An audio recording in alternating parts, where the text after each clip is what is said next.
είμαι και Χαρμάνης, είμαι ο Γιάννης του Ψήρη, 10 χρόνια δικασμένος στο Συγκρούτη φυλάκι. Κι εγώ είμαι ο Βαγγέλης και μ' αυτό τι θες να πεις? Μες στη σειρά στο Βροντάδο σκότωσα 1, 2, 3.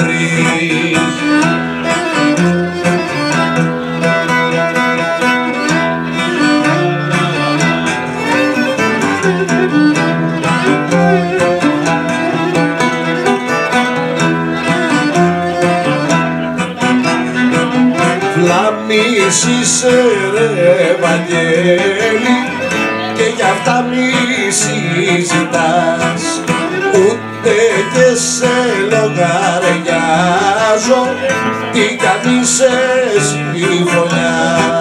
Και μ' αυτά τι θες ρε Γιάννη, μήπως θες να εξηγηθείς? Αν τολμήσεις και απλώσεις, στη στιγμή δεν να χαθείς.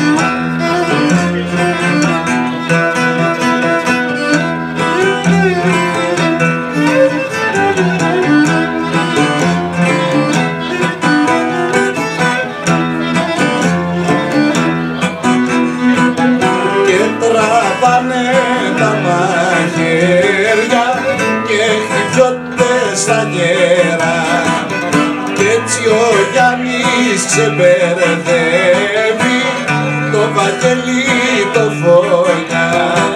Κι έτσι ο Γιάννης ησυχάζει από τούτο το πένα, σαν να τρώει 10 χρόνια